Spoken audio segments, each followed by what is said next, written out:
Francis, I don't know if you're listening. A while ago, you asked me why I cared so much about the remnants.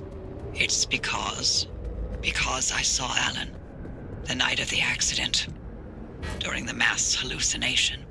Except, I'm not sure it was a hallucination. We had a tradition.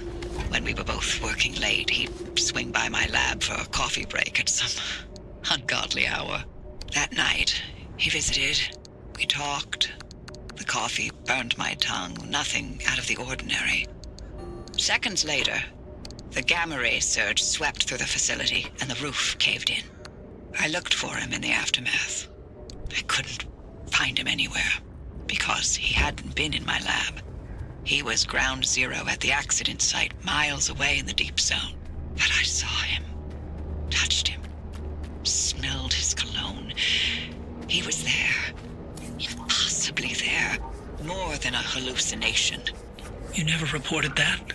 Admit to Arda that I communed with my husband's ghost. When they were already looking for ways to push me out, not a chance. I gave them my technology and my home, but I'd be goddamned before I let anything destroy my professional credibility. And this remnant? It's my last chance to know if what I saw was true. If it came from the well, or if it was all in my head. The things we spoke of. Things I couldn't have made up. Never mind. I know how it sounds. Like you've seen a ghost.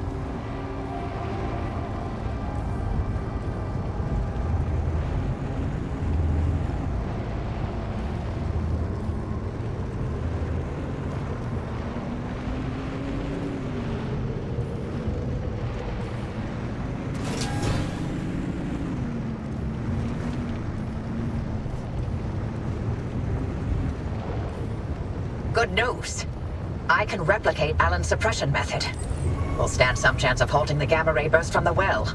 30 years later, my late husband still manages to impress. Figuring out how to keep you alive once the reaction gets going, however, that's harder. But I have an idea. Francis, I need your ear. Go on. We know that as soon as the car gets to the well, the trigger will be instant. Once this remnant expends its energy, gamma radiation will erupt from the well, and the driver will be at ground zero taking the worst of it. But can we activate the gateway as soon as they make contact?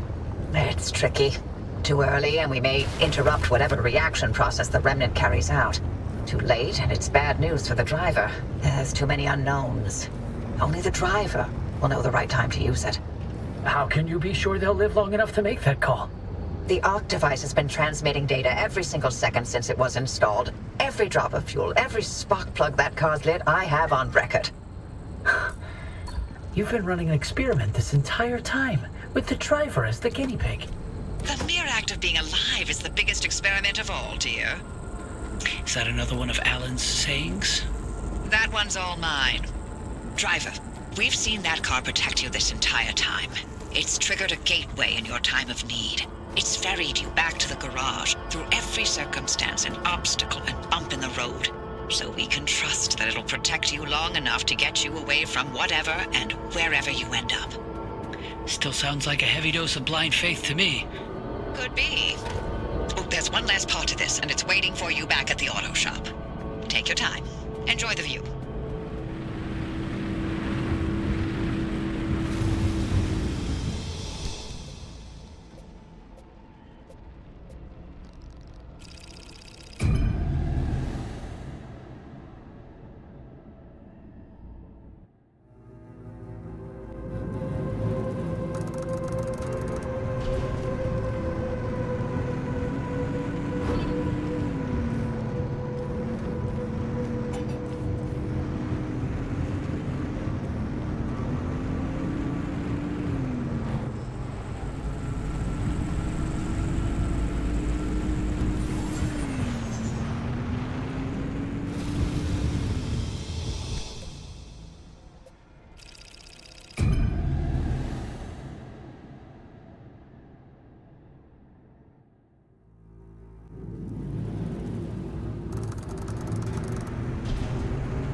Fresh new upgrade waiting for you, driver. Straight out of the oven.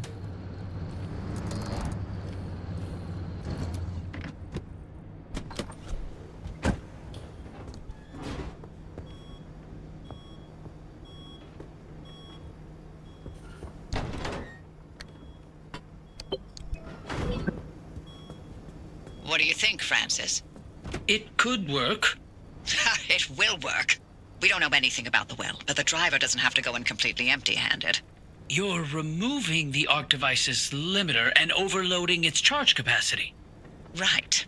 So no matter how much energy the car's getting blasted with, the arc will be able to overpower it to open a gateway. It's the only way to extract the driver from whatever's going to happen at the trigger point.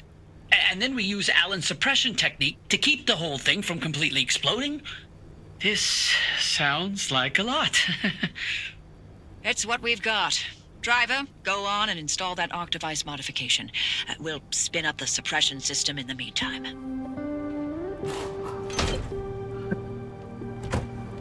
Arc device mod's looking good. Now you can head out and overcharge it.